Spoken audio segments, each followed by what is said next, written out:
Welcome to another episode of the Sunshine State Happy Hour, powered by FloridaBeerBlog.com. We are drinking today, and I'm excited for this one because Irish whiskey has a very special place in my heart, if you know anything about my family and I. And we, through no fault of my own, discovered that there's actually a really amazing Irish whiskey collaboration right here, kind of in our backyard.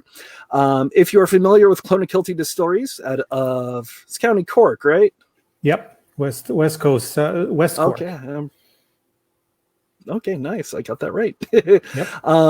They have a series of their Irish whiskeys where they have partnered with breweries from around the country to age in various barrels that have held beers from around the country. And one of those beers is the seminal IPA1A from 26 Degree Brewing here in Pompano Beach. So we brought Yonathan, one of the founders of 26 Degree Brewing, and Patrick, which is basically the head of everything that needs to happen here at Clonakilty Distilleries USA, the American arm. Gentlemen, thank you so much for coming on the show. Our pleasure. Excellent.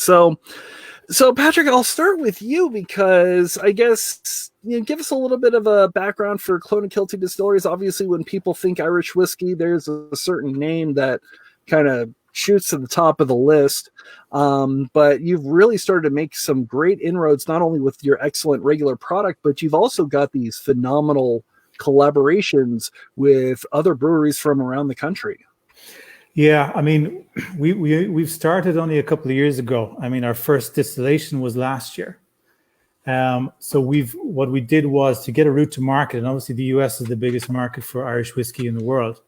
So in other words, to get a route to market while our own whiskey is maturing, we sourced some whiskeys from some of the big distilleries. And rather than just sourcing them, putting them in our bottle and selling them off, we decided, well, listen, what can we do to sort of showcase our abilities and to maybe sort of make it a little bit more interesting, the whiskeys, and to have a conversation point. And we started off, and our most successful whiskey in the US is a port. So it's a simple port cask finish. So we buy up port pipes and put the season our whiskey in them. And about a year and a half ago, I was up in Connecticut with the head of New England operations, our guy there, and we were drinking this great IPA, Fuzzy Duck IPA from New England Brewing Company. And I said to him, wow, I mean, I wonder what it would taste like if we were to put our whiskey into this. And he said, well, took out his phone. He says, I know the operations director, so let's go and try and meet him. And we met him the next day. And, it's a similar thing, what we found with the guys from 26 Degree. We met, the guy we met the owner, we met the operations guy. We had an immediate sort of understanding about what they were doing, what we were doing. And we like the fact that, they're serious about the beer that they make, but they're not, they're not so serious themselves. And I think that's something that we look for as well. So we decided to do a collaboration with them. It was a great success. And we then did an Imperial Stout cask finish with them. We got double gold in San Francisco for that. And then I thought this was a great idea because obviously, it's New England Brewing Company. So it's locally, it's very well known, but obviously outside of the area in different states, it wouldn't necessarily be known.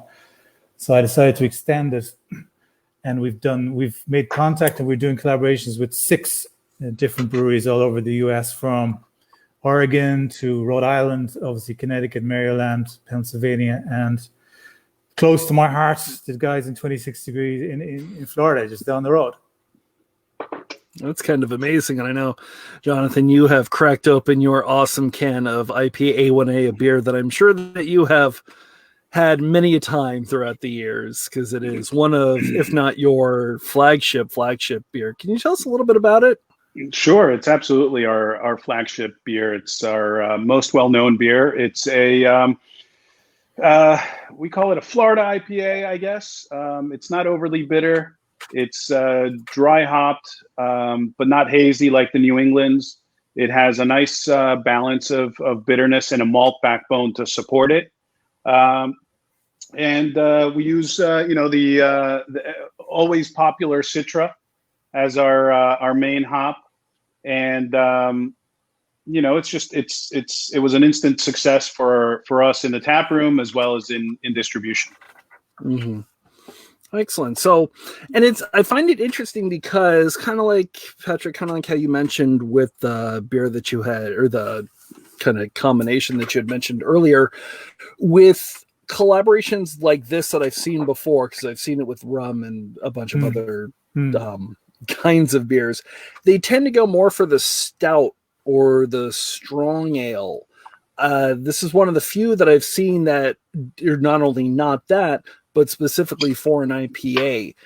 In what ways do you think an IPA in general, and obviously this very specially formulated IPA from 26 Degree Brewing, how did that supposedly work? You wanted it to work with the Irish whiskey that's coming out of Clonakilty. Well, first of all, I'm not from a brewing background, so I got our guy from Ireland who is the brewer to talk to the guys. And obviously before that, we'd gone onto the website of 26 Degree, and we had looked at basically what they were producing and the mash bills and everything, and we were trying to figure out what actually would work. And it's a little bit of hit and miss in it sometimes, because obviously you, as well as the actual, in this case, the IPA, each barrel is going to be different. So we could do the same collaboration with the same IPA with different barrels, obviously, and it will come out slightly different. So there's a little bit of a randomness in it. But we liked the balance of the A1A IPA. I tasted it, I loved it.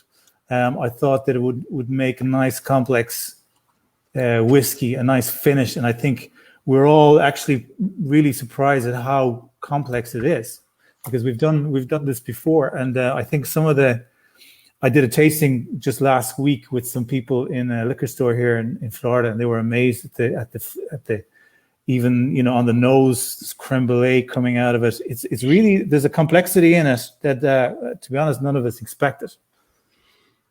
Interesting. So I know that you, obviously, both of you have easy access to the bottles before they are released, and we'll talk about that in a little bit. I did, kind of like we mentioned on social media about a week ago, have a little bit of a samplers, which is excellent. So kind of take us through this, because obviously I'm very well adept at tasting beers and going through that experience. Yeah. What is the experience of the first sip of an Irish whiskey? How is that sort of similar or different?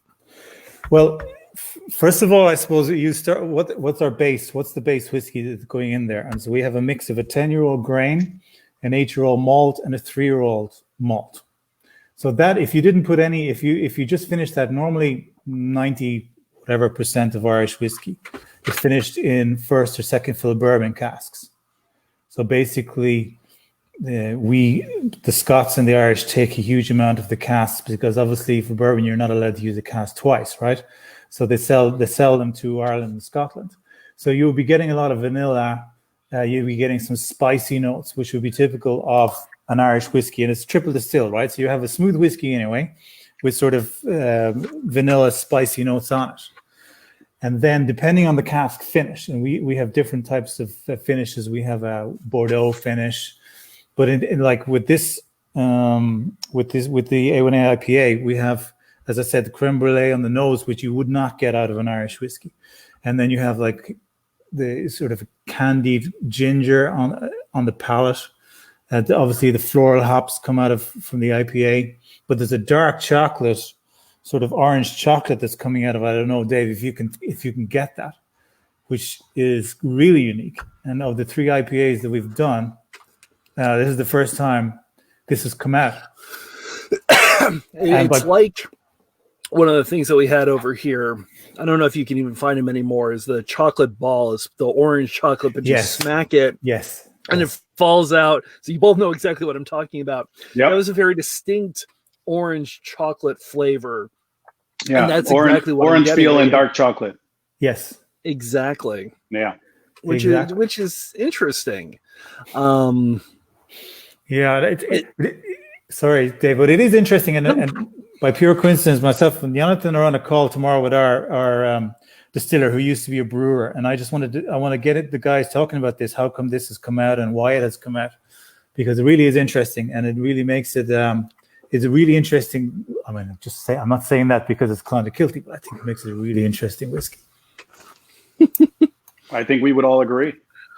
Yeah, absolutely. It's absolutely fantastic. Very easy to drink, very smooth. And I was like, and it's interesting that those flavors came out in the whiskey when that's not necessarily something that exists in just IPA 1A on its own, or in the Irish whiskey on its own.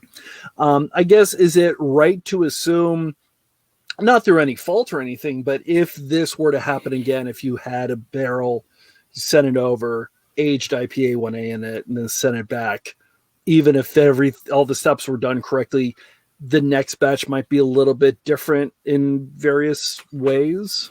100% different. 100% guaranteed it'll be different. I mean, even the batches, even with the port casks, each batch is different, because depending on a lot of things, even how long, for example, if you talk about port cask finish, how long the port was in the cask before, and then how long you keep the whiskey in it. So Paul, back in Ireland, he would have tasted this collaboration, let's say, once a week, and then he would just make a call when he thinks it's ready. And then obviously, so we put the whiskey in at like 50, 55, 56% ABV. And then, of course, the second thing is he just makes his own decision himself as to what ABV to bottle it at. And this is 46. Yeah. Mm-hmm. That might be different the next time. He might decide to bottle that at 48 or at 43.6, which is the standard bottling that we would do. And that's it. So again, each bar, and that's what makes this really interesting.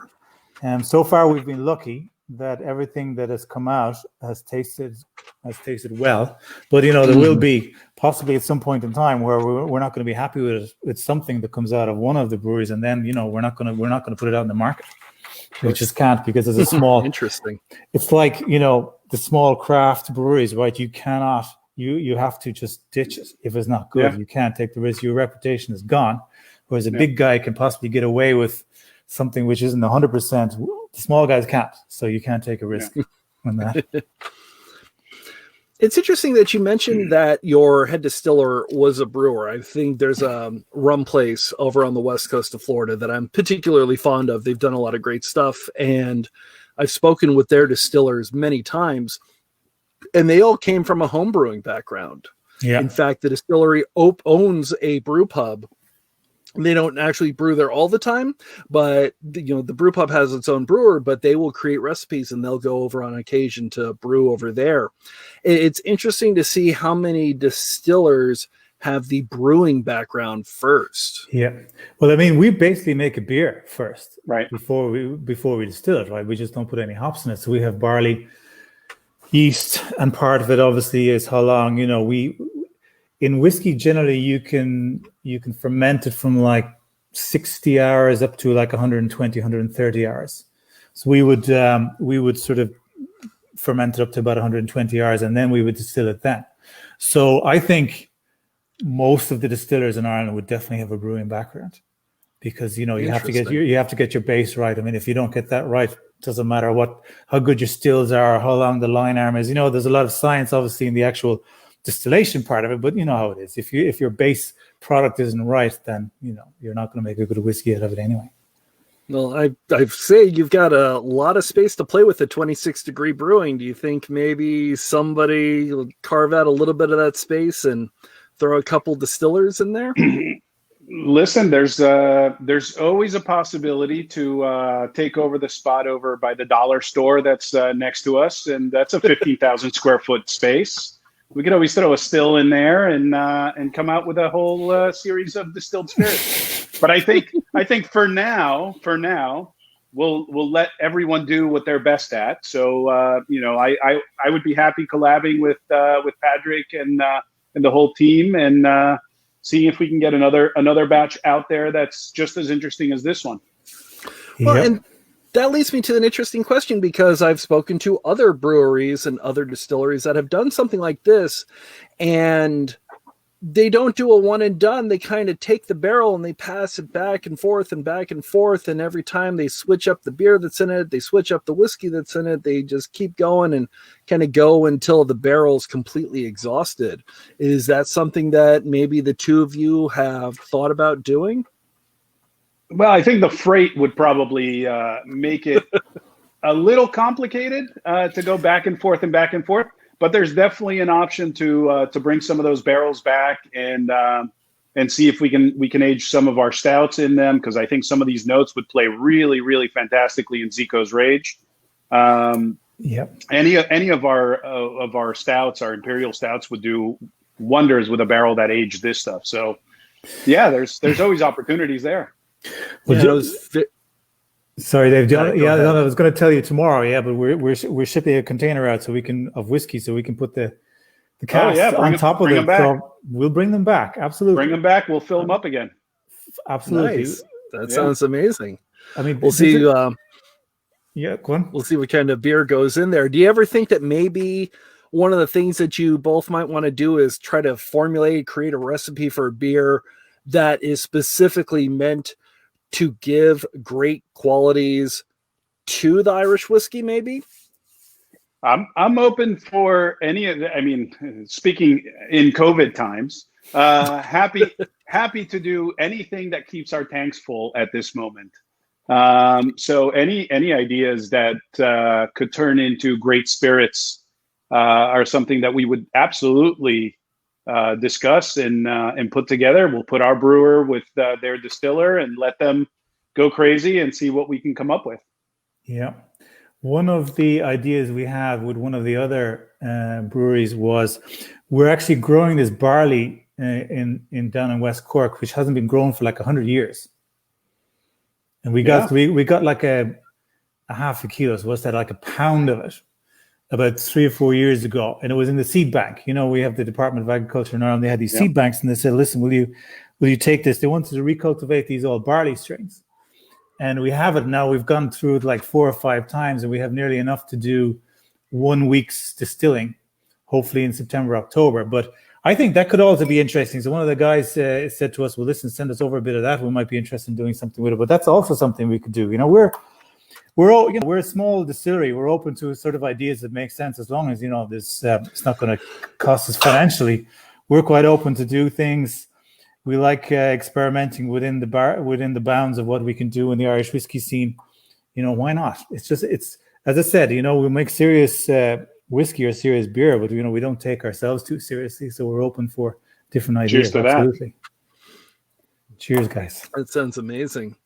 Now, when is this actually going to be released? Because I know that you both have the sneaky advanced bottles. Jonathan, I'm going to put you on full screen if you could show everybody. For sure. Appreciated. There you go. It's beautiful. Got the shield right there at the bottom. Yeah. Excellent. And then you have your Yep. Oh, nice. That's batch one. Perfect. Batch one. Yeah. So thank you, Vanna White. When can I purchase my bottle? When is that going to be actually released? It's going to land in New Jersey probably around the 10th of August. So by the time it gets through customs and gets sent down to the warehouse, it'll probably be the end of August, start of September. So it should be sort of mid-September, I would imagine, in the stores here in Florida. Okay. And obviously 26 Degree is not going to be selling it, even though it's got your name on it. You technically don't have the license to sell bottles or even shots, correct? Correct. We maybe we could apply for a license just for this.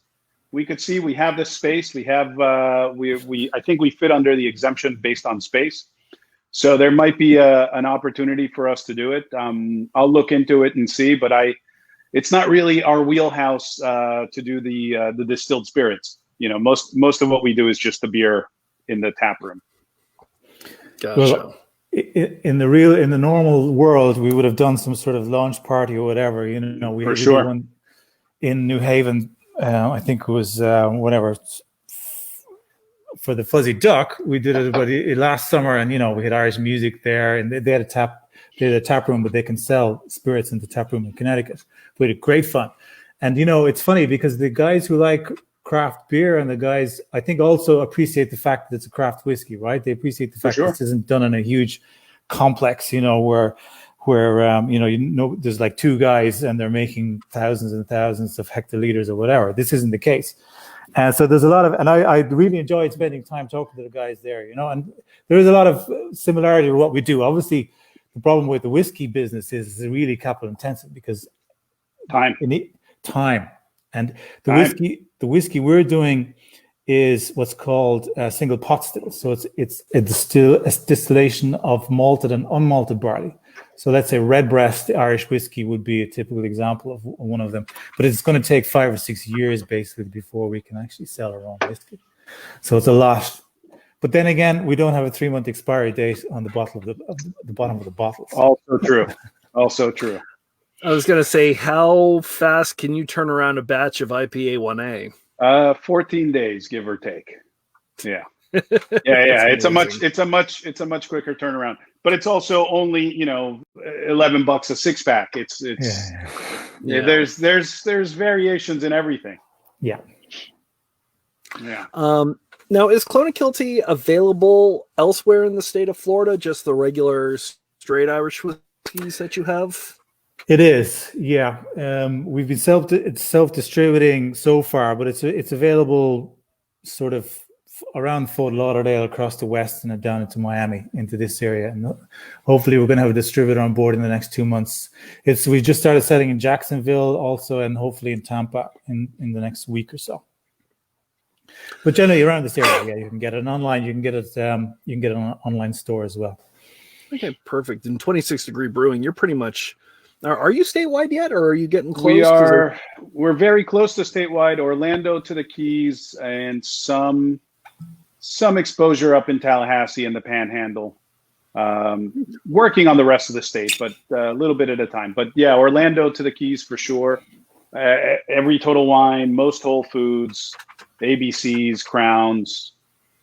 Most everywhere you can find good craft beer, you'll find 26 Degree Brewing. Nice. And I'm actually going to put Patrick on the spot because I know that you have been to their brewery more than once, since you're not too terribly far. When you go, what are the kind of things that you like that's on their menu? Obviously, we've been talking about IPA 1A, and there's another beer that I want to chat about before we hop off. But what are the kinds of things that you like when you go there?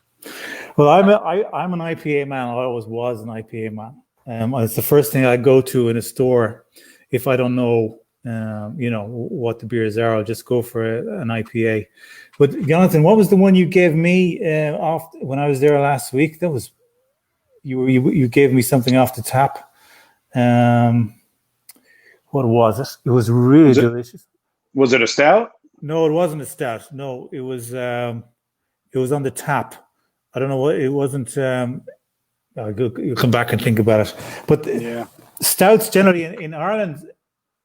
The stouts, we drink stout, Guinness, obviously. Sure. Yeah. Really during the winter. And it's funny, the people sort of drink stouts up to about April, and then sort of when the weather gets a little bit better, or at least the rain gets a little bit warmer, we move, to different lagers and IPAs and stuff. So I would generally, depending on, I'm a weather person, so, so if it's cold, I'll drink a stout. If it's warm, I'll go for an IPA. And so no stouts in Florida. No, well, no, I haven't got a cold day yet. I've only been here since July, so. But I think it's probably tricky to sell stout in Florida, is it? It's definitely not easy. It's not the top selling. It's not the top selling style. The other one. So I bought. What did I buy? Oh, the first time. So I met the guys down in the tap house, and then I went back just to look, and I was in Total Wine. I bought the IPA. Obviously, I bought the Zico, and there was a third one I think you had in 2-6 or Captain Ron. Captain Ron, or wheat beer.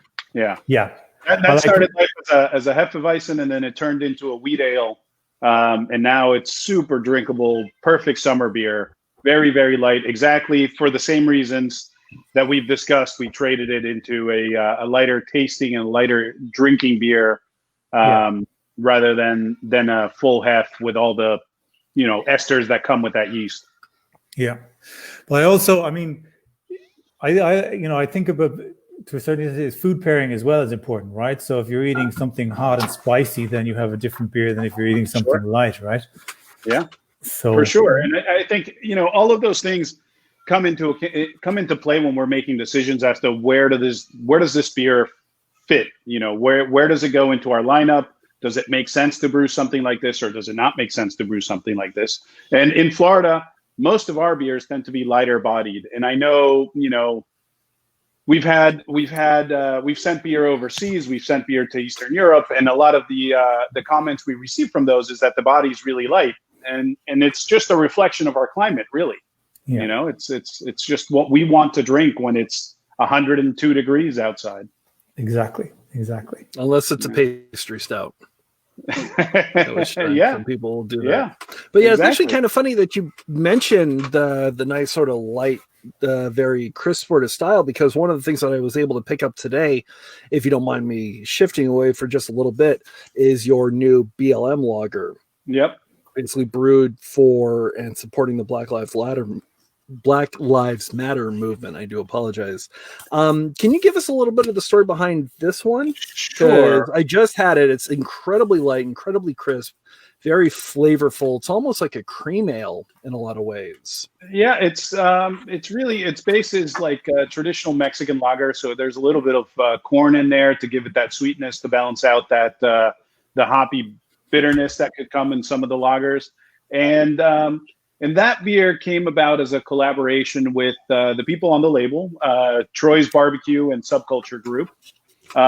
Troy's Barbecue, Anthony, reached out to me and said, "Hey man, I wanna brew a beer. You don't have to do it if you don't want to, but it's gonna be this, and it's for the Corey Jones Foundation." And everybody out there in internet world can look up the Corey Jones Foundation and read that case, as sad as that is, to get yourself familiarized with that. And I automatically said, no problem, let's do it. We're taking all the proceeds from that beer and donating it to the foundation. The foundation provides scholarships for people that can't afford to go to school or to get an education in some way or another. And it's a really easy drinking, perfect for Florida type lager. And that was the whole concept. It was a beer that I said, if we brew this beer, if we do this, we want it to reach as many people as possible and to really cross any craft to macro drinker border. I didn't want this to be a craft specific offering. And there's another great project out there, Black is Beautiful by forget the name of the brewery out in Texas. They put out a great project. Yeah. It was a great initiative. And when we looked at it, we initially said, all right, that's, we're definitely all over this. Let's jump on board. And then we looked at it more and we said, just like we talked about a minute ago, how well are we really going to sell this rich, heavy stout in Florida over the summer? And the conclusion was, that's not really going to move. And when Anthony from Troy's Barbecue gave me a call, I said, I have the perfect beer for this. Let's do it. Let's jump on board. Let's do it with a lager as opposed to doing it with an imperial stout. So that's where that beer came from. We hope that this is something that will live longer than this initial batch, which we did. All of the way we structured this is the brewery is donating all the proceeds from the sale of this to our distributor. So we're trying to make it as easy and transparent for any restaurant or bar who want to carry this beer to do it without sacrificing anything on their end. So all the donation is coming from us. We're writing a check next week to the foundation. Nice. And if you buy this beer from Nomad, who's actually distributing this beer, you buy this beer, you're buying it from Nomad, you're selling it at your regular price, you're making your regular margin on it. As a restaurant, we're not asking you to sacrifice anything. We know times are tough. We know everybody needs to survive one way or another. So we tried to make it as easy as possible just to get the message out, get more people on board with it. And hopefully we can do it again after this initial batch. We can do a second batch, and this might become one of our flagship beers. Let's see. It definitely tastes good enough to be a flagship beer. It's absolutely fantastic. And of course, the story behind it and the generosity that you all are showing is absolutely wonderful. So I was very, very happy to pick up my 6-pack. And I would highly recommend it because it is just a phenomenal beer to boot. obviously notwithstanding all the wonderful things that are coming out because of the release. Sure. So excellent. Yeah, no, fair play, guys. Sorry, considering, obviously financially you're suffering, with the COVID and everything. I mean, it is a sacrifice, right? So well done on that. Yeah, for sure. This time has been incredibly tough as a brewery. We managed to go till July 15th without furloughing a single employee, and unfortunately, July 15th was the time to have to make that call, and we had to put all of our front of house staff on, temporary leave, I guess, until we can open our tap room again. Yeah, I'm sure you've heard all the situation, all of the arguments from all of the breweries about us being classified as a bar and being shut down, while all of our neighbor restaurants and the restaurants which we support are able to open their doors and provide service to their guests. It's definitely a sad situation. I think it's being absolutely mishandled when it comes to how they're treating the breweries. We're getting the short end of the stick by forcing us to do just to goes when every other restaurant is open. So if you wanted a beer, why stop at 26 when you can go to any of the neighboring restaurants in Pompano, sit down and have a beer like you would anywhere else? You don't want to pick it up curbside to go from our tent sitting out front. So it's definitely a tough situation for all breweries, particularly breweries that don't have a kitchen. All of us are pretty much forced to be in the survive if you can mode, I guess. I'll tell you, the tent that you have between the online ordering and the tent that you have at the front, it was easy. And as far as my family, we're not going anywhere. We don't want to. It just now is just not the time. So we're gonna go to our local places and purchase to go, and we're gonna head home and eat in relative safety where we don't have to worry about things like that happening. Absolutely. So it's definitely recommend that. And I will definitely be looking at the Clonakilty website to get the Irish whiskey sent directly to me, which I'm looking forward to. If you're down, make sure when you're down, get one of these guys. Oh, nice. Hold on. Let me put that full screen. So this is the back, obviously. Nice. Can you see it there? Yeah, it's beautiful. This is the front. So the front is nice, sort of a little bit simpler. And you say, Dave, I was going to drop this into you, Dave. Oh, beautiful. There you go. That's amazing. It is amazing. And I'd love to hear both of you say that face masks seem to now be the fashion choice / advertising avenue that everybody wants in the 2020s. About a week ago, I received a face mask in the mail from somebody who's running for Florida State Senate. It just seems to be that's the thing to go. So I would love to hear that conversation. How did that occur? This is all Padraic, really, all his doing, and I applaud him for the vision and the execution. Really, we put him in touch with a great designer, and he ran with it, and it's unbelievable what came out of it. Those are going to be available for sale at the brewery as well. Nice. Probably starting tomorrow. Waiting for some attention to it before we throw it out there. Beautiful. Yeah, no, I wanted to, because obviously in a normal situation, if there was a launch, the guys might be able to make a few bucks out of it. But with no launch, I was trying to think, well, what can we do to sort of help them make the guys a few bucks? So that's where the T-shirt idea came from. And then I was on the website of the guy who was doing the T-shirts, and I saw that he was making these masks. And I said, why not have Huck on your face? Yeah. Yep.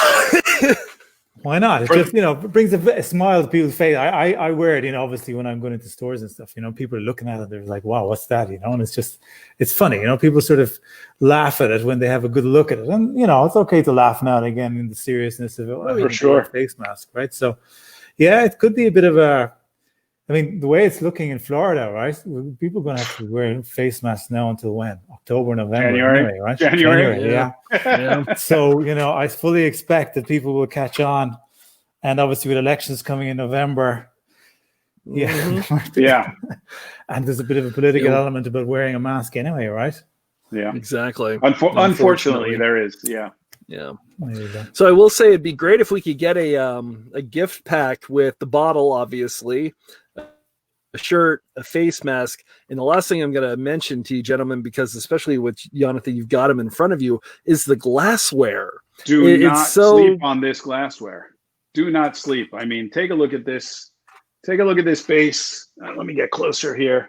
Take a look at how beautiful that glass is, and you could lay it down on its side and let your dram sit in there for a bit and let it rest before you partake. So in the promotional photo, it showed it sitting on its side, and the first thought I was thinking of is what happens if it just rolls away, but it looks like it can't because of the base. It is a genius design.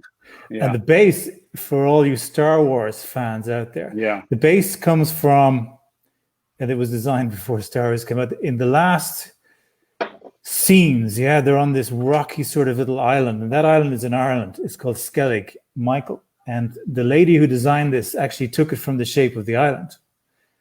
And I'm not sure whether she wanted the shape first, and then by virtue of the fact it can sit on its side, but anyways, that's how it is.